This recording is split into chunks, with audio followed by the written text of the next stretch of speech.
você abrir a palavra de Deus no texto bíblico de Lucas, Evangelho de Lucas, capítulo 7, a partir do verso 1. Lucas 7, versos 1 ao verso 10. Tendo Jesus concluído todas as suas palavras dirigidas ao povo, entrou em Cafarnaum. E o servo de um centurião, a quem este muito estimava, estava doente, quase à morte. Quando o centurião ouviu falar a respeito de Jesus, enviou-lhe alguns anciãos dos judeus, pedindo-lhe que viesse curar o seu servo. Estes, aproximando-se de Jesus, lhe pediram com insistência: ele merece a sua ajuda, construiu a nossa sinagoga. Então Jesus foi com eles. Quando Jesus já estava perto da casa, o centurião enviou-lhe alguns amigos, dizendo: Senhor, não se incomode, porque não sou digno de recebê-lo em minha casa. Por isso não me julguei digno de falar pessoalmente com o Senhor. Porém, diga com uma palavra, e o meu servo será curado, porque também eu sou homem sujeito à autoridade. Tenho soldados às minhas ordens, e digo a este: vá, e ele vai, e a outro: venha, e ele vem. E ao meu servo: faça isto, e ele o faz. Ao ouvir estas palavras, Jesus ficou admirado com aquele homem, e voltando-se para o povo que o acompanhava, disse: eu lhes digo que nem mesmo em Israel encontrei fé como esta. E quando os que tinham sido enviados voltaram para casa, encontraram o servo curado. Vamos orar? Pai, queremos mais uma vez submeter a Tua palavra e pedimos que o Teu Espírito Santo faça com que esta revelação produza uma fé crescente, operosa, que traz alegria ao Teu coração sobre a vida de cada um dos meus irmãos e irmãs. Senhor, obrigado pela revelação da Tua palavra. Sabemos que o Senhor nos chama para viver pela fé e que sem fé é impossível agradar o Senhor.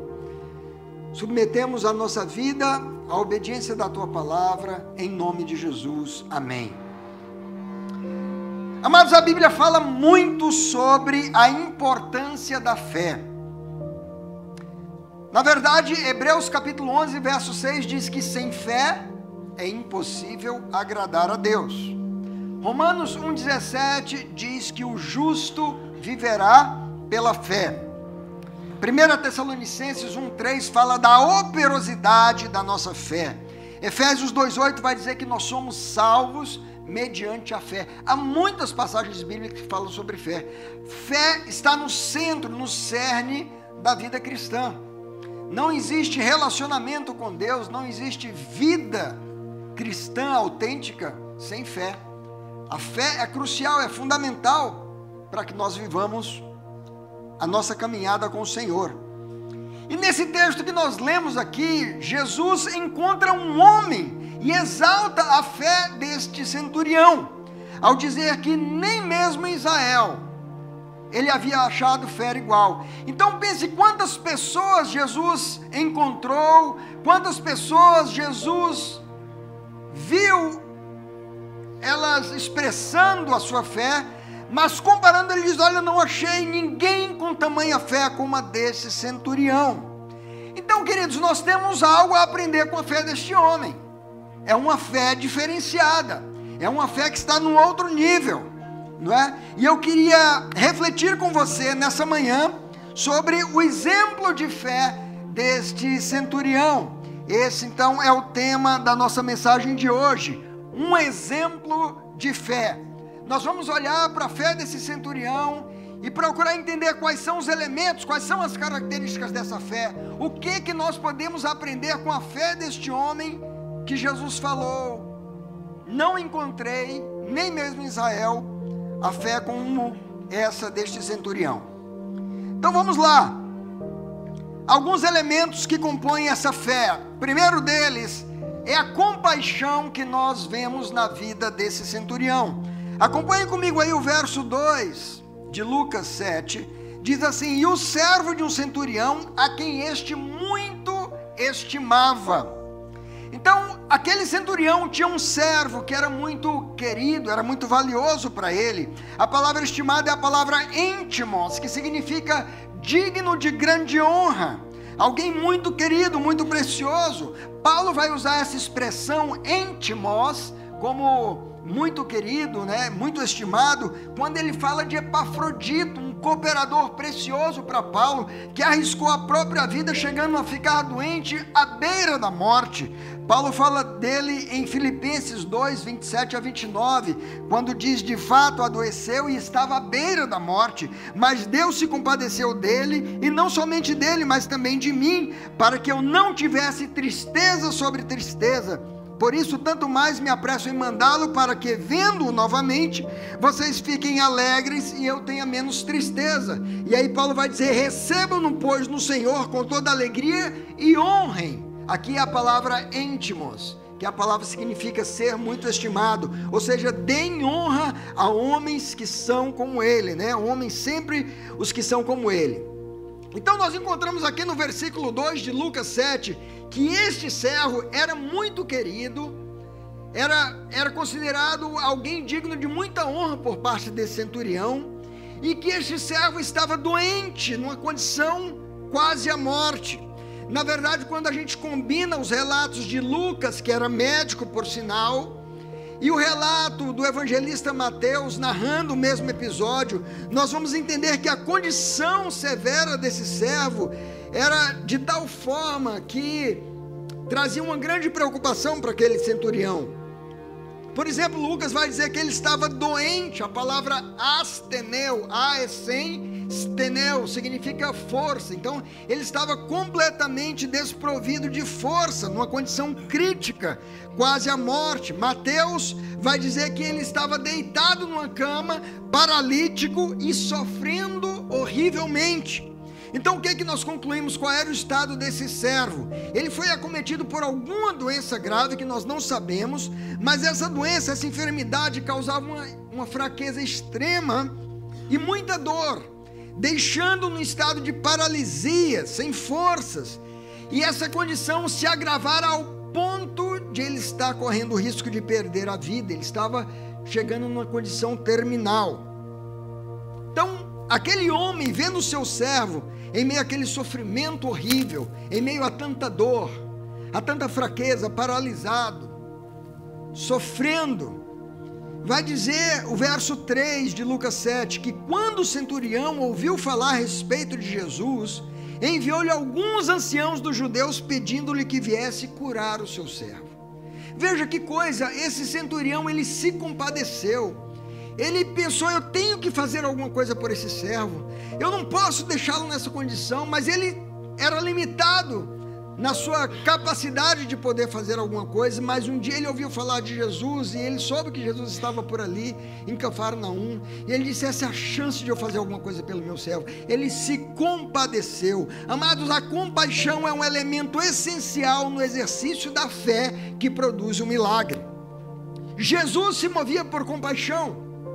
Mateus capítulo 14, verso 14, diz que ao desembarcar, Jesus viu uma grande multidão e teve o quê? Compaixão dela e curou os seus enfermos.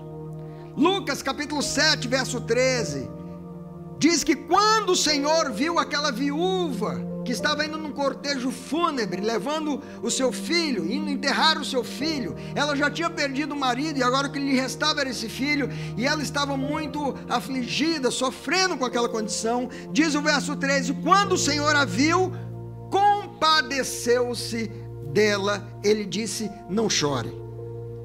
Sabe, nós precisamos orar para termos um coração compassivo, um coração que sente compaixão. Um coração que se move pela compaixão, ele não mede esforços, ele vai exercer a fé, ele vai transpor obstáculos, ele vai agir de uma forma que ele vai buscar em Deus com toda a sua força algo para mudar uma realidade, uma circunstância, uma situação. Então esse homem, ele teve compaixão do seu servo, e essa compaixão o moveu a buscar a Deus.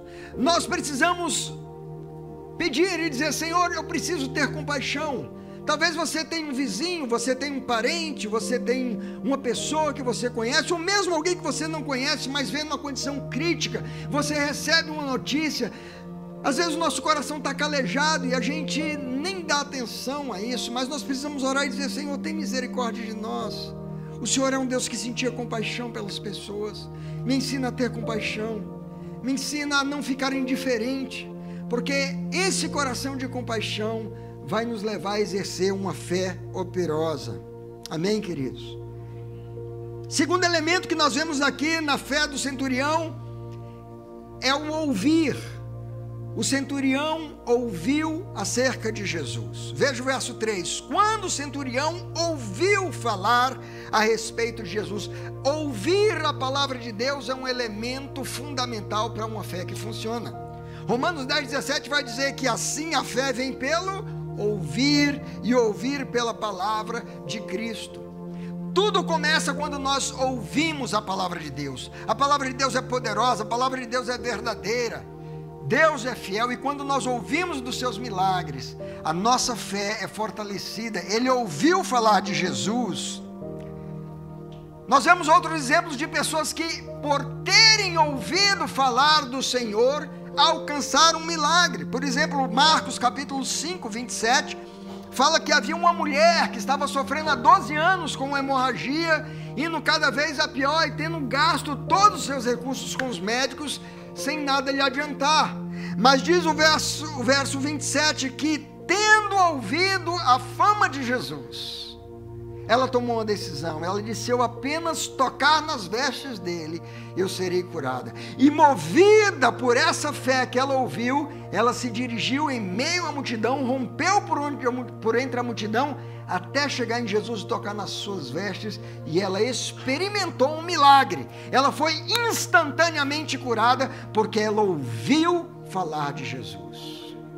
A palavra de Deus vai falar de uma outra mulher, Ciro Fenícia, que Marcos capítulo 7, 25, diz que logo que ela ouviu falar de Jesus, essa mulher estava com um problema em casa. Ela tinha uma filha terrivelmente endemoniada, e não tinha nada que pudesse resolver aquela situação, mas ela ouviu falar de alguém que tinha poder. Então diz: logo que ouviu falar de Jesus, ela se pôs a caminho e começou a clamar e dizer: Jesus, filho de Davi, tem misericórdia de mim. E ela volta daquela situação com a sua bênção, com o seu milagre, com a resposta, com a libertação da sua filha. Então, amados, o ouvir é um elemento essencial para a fé. Você precisa ouvir a palavra de Deus. Quanto mais você se enche, quanto mais você ouve a palavra de Deus, mais você é fortalecido. Na verdade, você precisa ouvir a palavra de Deus para ter uma fé operosa, e você também precisa comunicar a palavra de Deus para que outros, ao ouvirem-na, também alcancem um milagre. Essas pessoas aqui ouviram porque alguém lhes falou: olha, esse Jesus, ele abriu os olhos ao cego, ele abriu os ouvidos ao surdo. Esse Jesus, ele acalmou uma tempestade, ele multiplicou os pães, ele alimentou os famintos. Esse Jesus, ele tem poder, ele tem autoridade, ele expulsou demônios de alguém que estava oprimido. Então essa fama, o compartilhar da verdade da palavra de Deus, gera fé no coração das pessoas. Eu e você somos chamados para anunciar os feitos do Senhor e gerar fé no coração das pessoas. Então, além da compaixão e do ouvir a palavra de Deus, um outro elemento que nós encontramos aqui na vida, na fé desse centurião, é a humildade. Irmãos, é muito importante que a humildade faça parte da nossa caminhada de fé.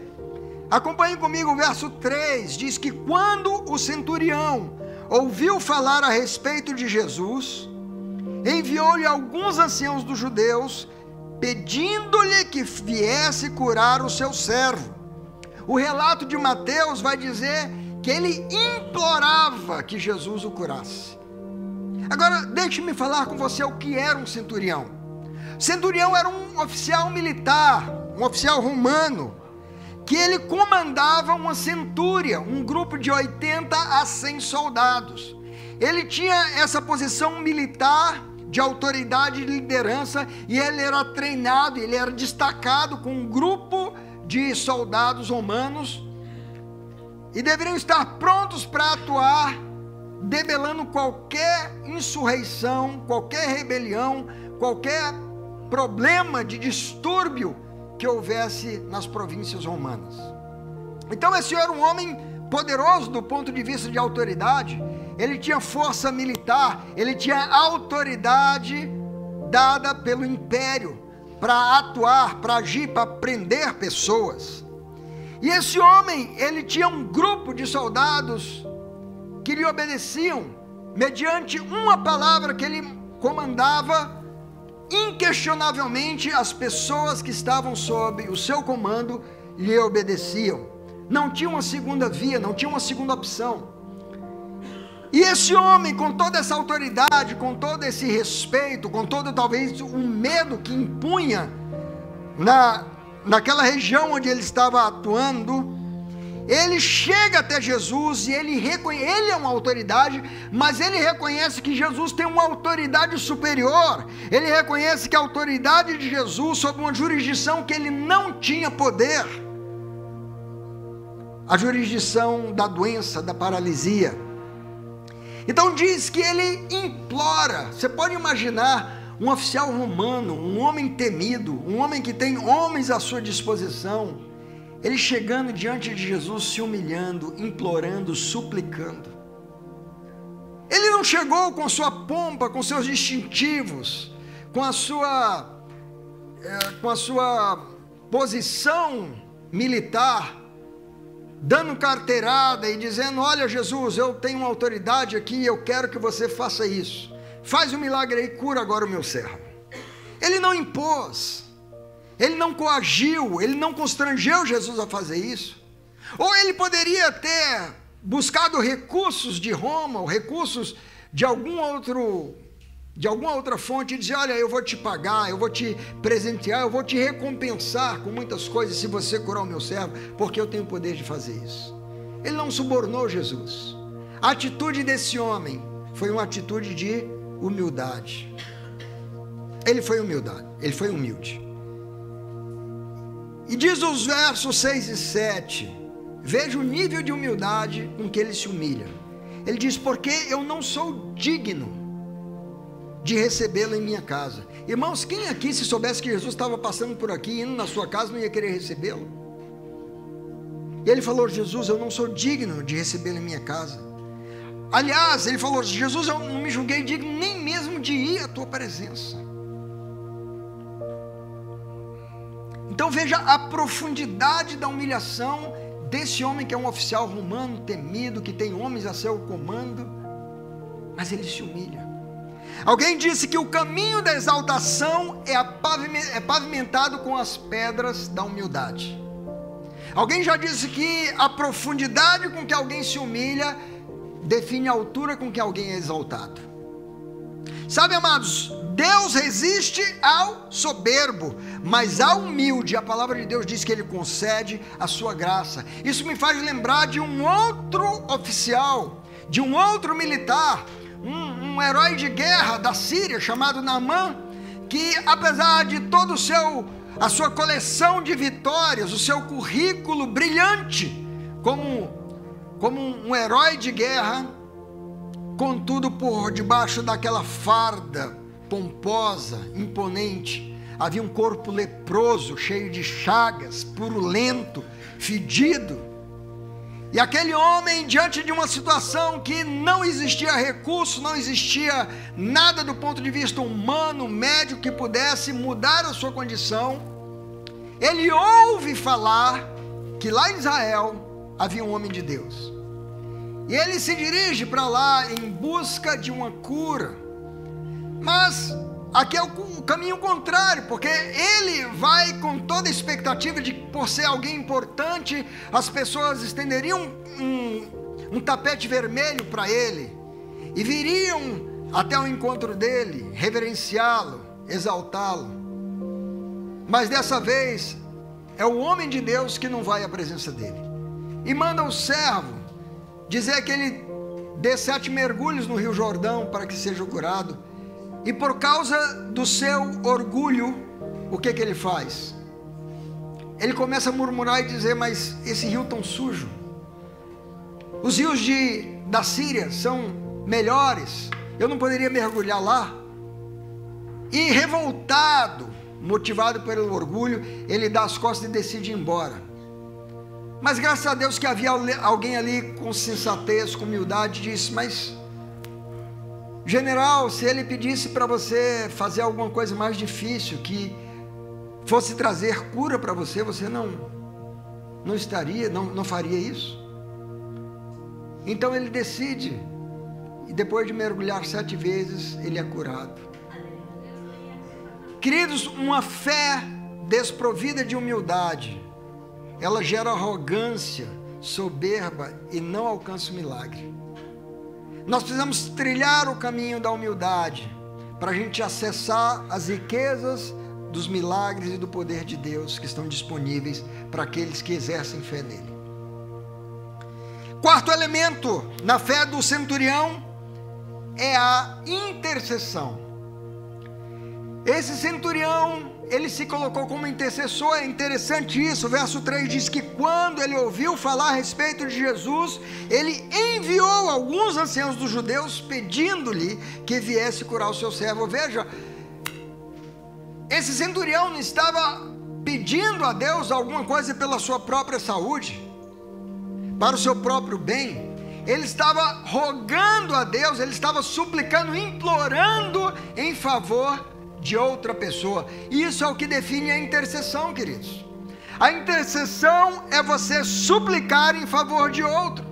Você sabia que Deus se agrada dos intercessores? Ezequiel capítulo 22, verso 30, o próprio Deus declara isso dizendo: busquei entre eles um homem que tapasse o muro e se colocasse na brecha diante de mim em favor desta terra, para que eu não a destruísse, mas a ninguém achei.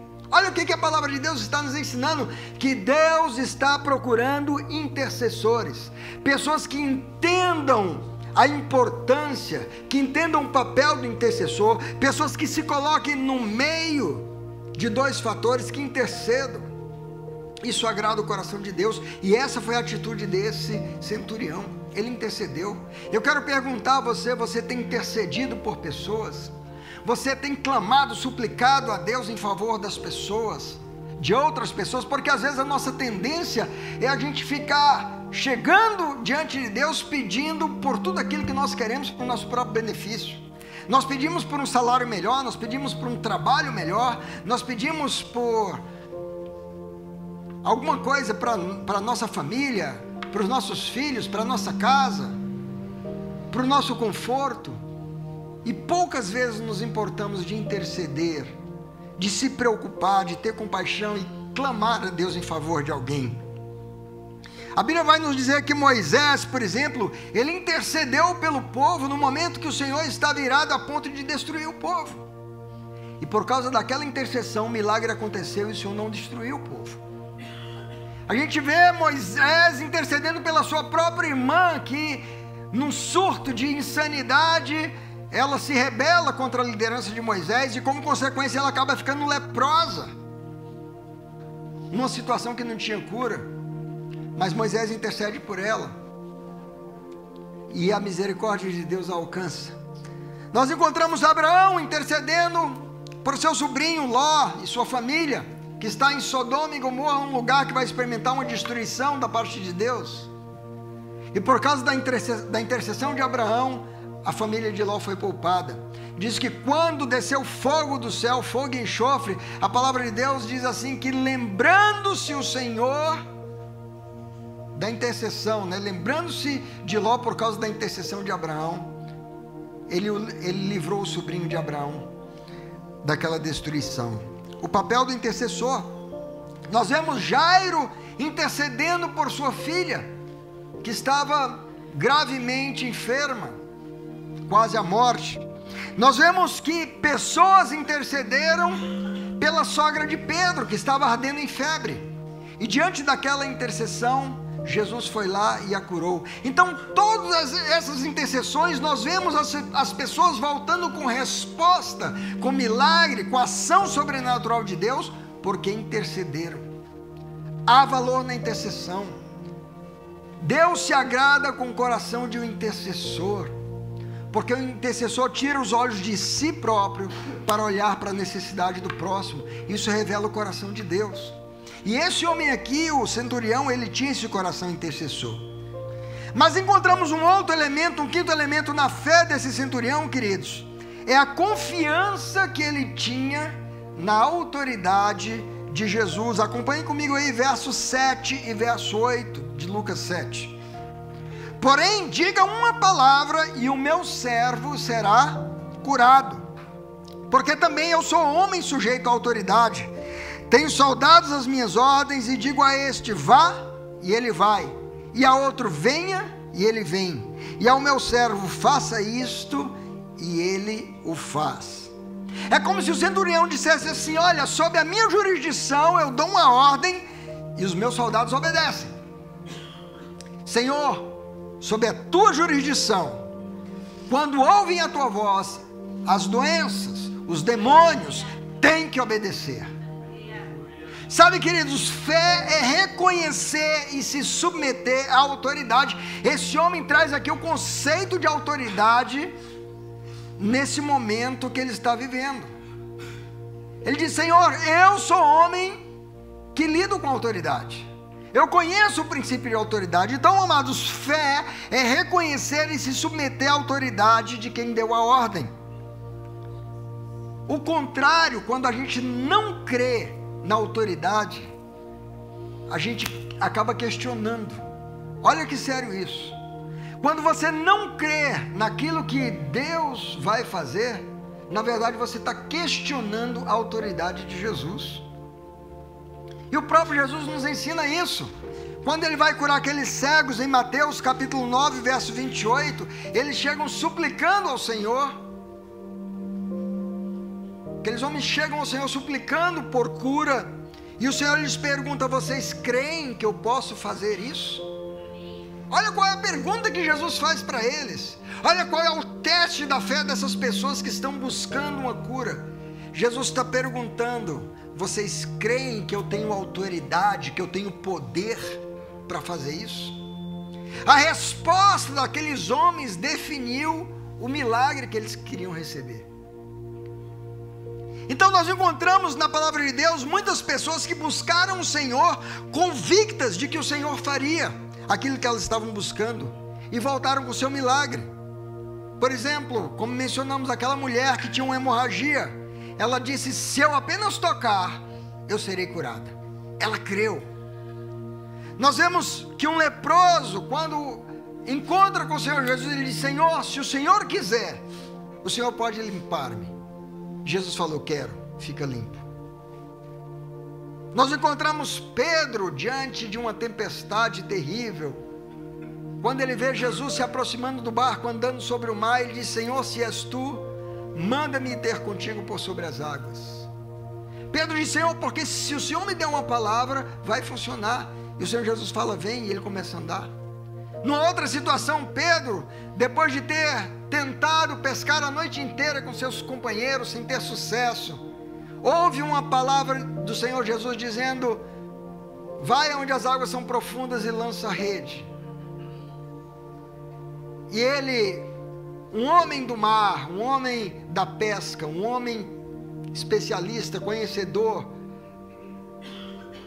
ele vai dizer para o Senhor, como quem diz assim, pela lógica humana, pelo conhecimento humano, isso não vai dar certo, porque nós tentamos de tudo, passamos a noite inteira e não pegamos nada, usamos todas as nossas técnicas, todos os nossos recursos, todos os nossos elementos de pesca que nós temos conosco, e nada funcionou.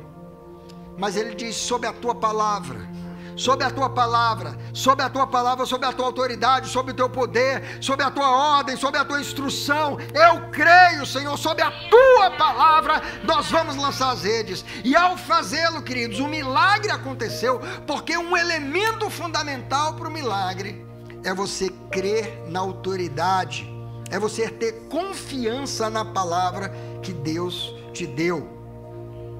Tiago capítulo 1, versos 6 a 8, a palavra de Deus nos ensina que quando nós nos aproximamos de Deus, como diz lá Hebreus, é importante que aquele que que se aproxima de Deus crê que Ele existe e que se torna o galardoador, ou seja, o recompensador daqueles que o buscam. Tiago vai nos dizer, capítulo 1, versos 6 a 8, que se alguém pede alguma coisa, peça, porém, com fé, em nada duvidando, pois o que duvida é semelhante à onda do mar, impelida e agitada pelo vento, que uma pessoa dessas não pense que alcançará do Senhor alguma coisa, sendo indecisa e inconstante em todos os seus caminhos. Então nós precisamos reconhecer, como aquele centurião fez, reconhecer a autoridade de Jesus e nos submeter à autoridade de Jesus, confiando que a palavra que ele declarar vai se cumprir. Ele falou: olha, se os meus soldados obedecem a minha palavra, é claro que essa doença vai obedecer o teu comando. Então precisamos crer nisso. O sexto elemento dessa fé operosa, dessa fé que foi louvada pelo Senhor Jesus, é a admiração que Jesus teve com a fé desse centurião. Veja comigo o verso 9. Ao ouvir estas palavras, Jesus ficou admirado com aquele homem. E voltando-se para o povo que o acompanhava, disse: nem mesmo em Israel encontrei fé como esta. Queridos, a palavra admirado aqui, a palavra grega taumazo, essa palavra ela vai aparecer 31 vezes nos 4 evangelhos, que narram ali a vida e o ministério de Jesus. 31 vezes nós vamos ver essa palavra taumazo, que significa impressionado, surpreso, espantado, maravilhado. O curioso é que dessas 31 vezes que aparece nos evangelhos, 29 vezes essa palavra se aplica às pessoas admiradas, impressionadas, surpresas, espantadas, maravilhadas diante daquilo que Jesus falava e fazia. Então, os fariseus ficaram espantados, surpresos, admirados. Os discípulos ficaram maravilhados. Pilatos ficou impressionado. Sempre nós vamos encontrar, a maioria das vezes, as pessoas impressionadas em relação a Jesus. Mas há 2 vezes que acontece o contrário, que é Jesus impressionado, ou surpreso, ou espantado em relação às pessoas. E essas 2 vezes que acontece, a primeira delas é esse texto. É uma admiração, vamos dizer assim, uma admiração positiva. Ele, diante da fé daquele homem, ele disse: uau! Olha, nunca vi uma fé como essa. Estou impressionado. Nem mesmo em Israel, nem mesmo diante daqueles que declaram conhecer a Deus, conhecer a palavra de Deus, nem mesmo entre eles eu vi uma fé como essa. Uau, que fé desse homem! Jesus ficou impressionado positivamente. Mas é uma segunda vez que Jesus fica impressionado, que a mesma palavra taumazo é usada em relação a Jesus está impressionado em relação a outra pessoa. E essa segunda vez é uma admiração negativa. Ele ficou impressionado diante da incredulidade. O contrário, se de um lado ele ficou impressionado pela fé operosa, ele ficou impressionado diante da tremenda fé daquele centurião, agora ele vai ficar impressionado pela falta de fé de um grupo de habitantes lá de Nazaré. Marcos capítulo 6, versos 3, depois os versos 5 e 6 narram isso, vai dizer: porque Jesus chega em Nazaré, que era a sua cidade, onde havia crescido, onde havia vivido, e as pessoas ouviram falar dos milagres dele. Ele vai ali, ele ensina na sinagoga, e ele fala a palavra de Deus, e aí as pessoas vão reagir da seguinte forma: não é este o carpinteiro, filho de Maria, irmão de Tiago, José, Judas e Simão?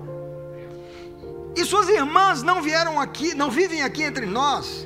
E diz a palavra de Deus assim, olha, preste atenção: e escandalizavam-se por causa dele. Verso 5, avance aí para o verso 5, diz assim: que Jesus não pôde fazer ali nenhum milagre, a não ser curar uns poucos doentes, impondo-lhes as mãos. E diz então o texto bíblico: e admirava-se, taumazo, admirava-se da incredulidade deles. Queridos, aquelas pessoas, elas ouviram as palavras de Jesus, e apesar de verem a beleza, a profundidade do ensinamento, aquelas pessoas, apesar de ouvirem dos milagres, das maravilhas que Jesus tinha realizado em outros lugares, o coração delas, ao invés de tomar uma decisão de crer, de crescer, de confiar, como os outros que ouviram, confiaram e receberam o milagre, eles seguem uma rota de duvidar, de não acreditar e de questionar aquela autoridade. E aí é onde tem essa palavra escandalizar, a palavra diz que eles se escandalizaram. Essa palavra significa pôr pedra de tropeço, ou levar alguém a começar a desacreditar. Aquelas pessoas disseram: mas como assim? Como que ele pode fazer milagres? Ele não vivia aqui entre a gente conhece ele. Ele não está aqui entre nós, seus irmãos, suas irmãs, não é filho do carpinteiro. Como que ele não pode fazer milagre? Alguma coisa está errada aí. Será que são verdadeiras esses relatos? Então eles começaram a questionar e levar pessoas a desacreditarem. Sabe quando você ouve uma notícia, um fato, e aí alguém vem e começa a semear dúvidas e questionar: será que foi isso mesmo e tal? E de repente você se sente como: bom, já não sei se eu acredito mais nisso. Isso é o escandalizar, isso é o que eles estavam fazendo. E eles disseram: mas como que ele pode fazer milagres? E como que ele pode fazer isso? De onde que ele tirou essa sabedoria? Onde é que ele aprendeu essas coisas? Aqui em Nazaré não tem uma escola rabínica que ensinasse tudo isso? Como assim? Então eles começaram a questionar, e eu queria te perguntar: como está a tua fé hoje, meu irmão? A tua fé é aquela que impressiona, que surpreende positivamente o coração do Senhor, que alegra o coração do Senhor Jesus, que move o coração dele para liberar o milagre sobre a tua vida? Ou a tua fé é aquela que traz tristeza, que o Senhor Jesus diz: poxa, tanto tempo você está comigo e ainda não crê? Como ele falou algumas vezes para os seus discípulos: ainda não creem? Como é que ainda não creem? Diante de tudo que vocês viram, como é que vocês ainda duvidam? E ele vai chamar os seus discípulos de homens de pequena fé. Eu quero ter uma fé que vai admirar o coração do Senhor, amém? Você quer também isso? E para encerrarmos aqui a nossa meditação, queridos, nessa manhã, eu queria pensar com vocês e olhar para o resultado da fé do centurião. Veja aí o versículo 7 de Lucas 7, diz: e quando os que tinham sido enviados voltaram para casa, encontraram o servo curado. Encontraram aquele homem que estava doente, de cama, paralítico, sofrendo horrivelmente, à beira da morte, que não havia recursos médicos, que não havia situação, que não havia ninguém que pudesse resolver aquela causa.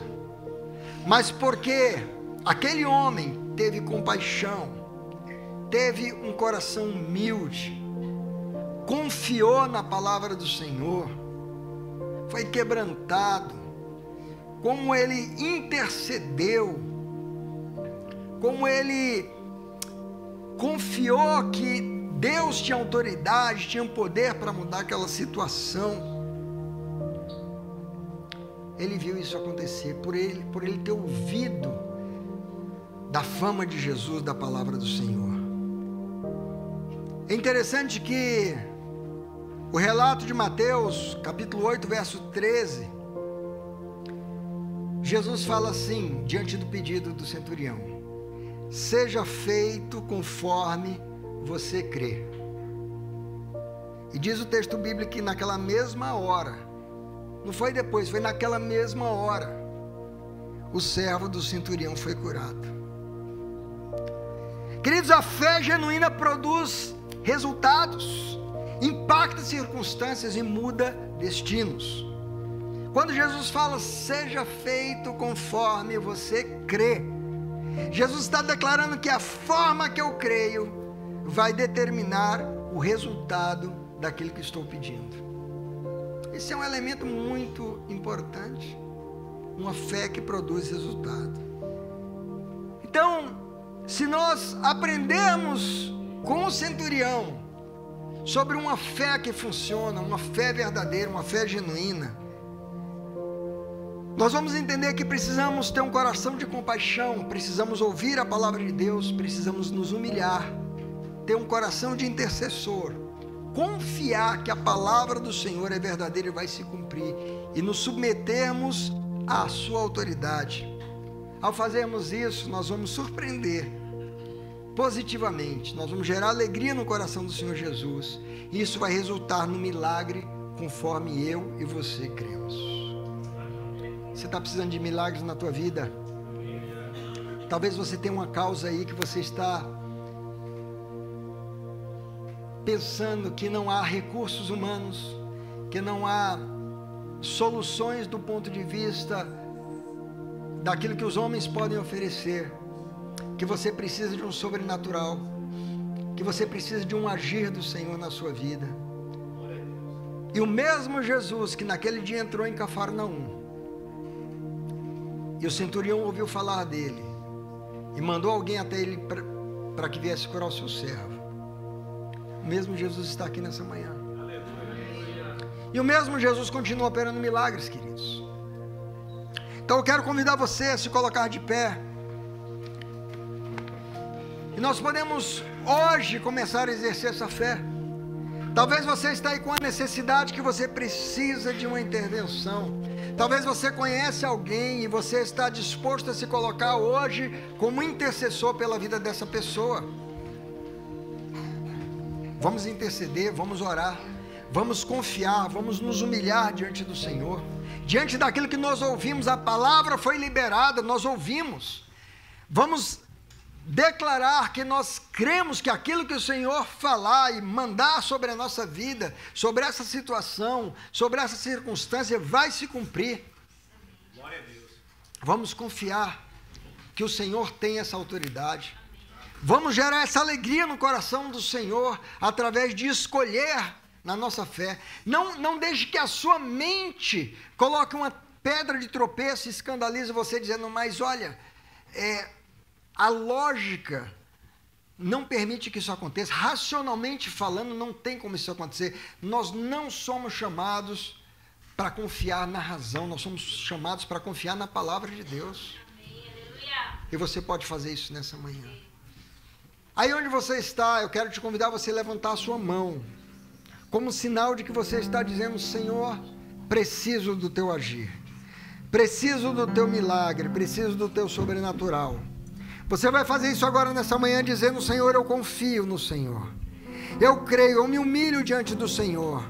Pai, não é porque eu mereço, eu não me julgo digno, Senhor, mas eu sei que o Senhor é um Deus de misericórdia, que o Senhor tem um coração de compaixão, e que o Senhor ouve aquele que se humilha e busca o Senhor, crendo, confiando que a Tua palavra é poderosa e ela vai cumprir aquilo para que ela foi designada. Senhor, eu ouvi a Tua palavra nessa manhã e eu escolho crer, e em vez de me escandalizar, eu escolho confiar que mediante a Tua declaração que o Senhor falou vai se cumprir. Eu quero surpreender o Teu coração nessa manhã e me apropriar do milagre, Senhor, porque nada é impossível para o Senhor.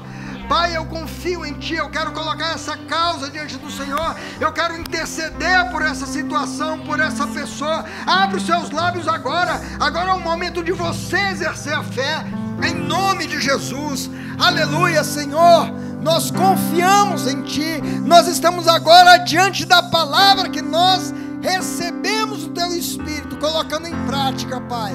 Nós estamos colocando em prática e, Senhor, sabemos que aquilo que nós cremos, como nós cremos, o Senhor declara na sua palavra, seja feito conforme você crê.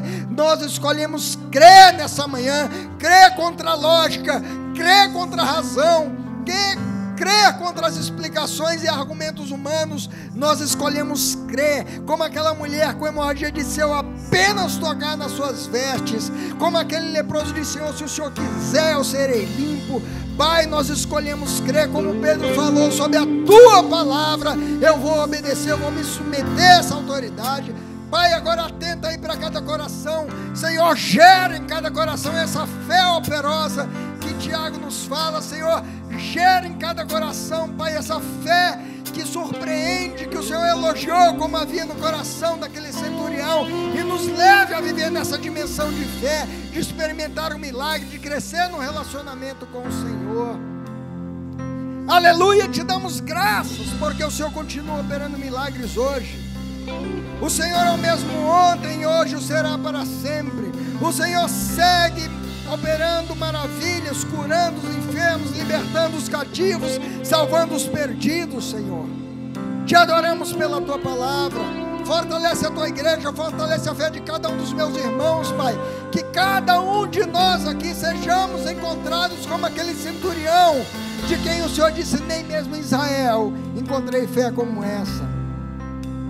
E a Ti daremos toda a honra, toda a glória e todo o louvor, em nome de Jesus. Amém.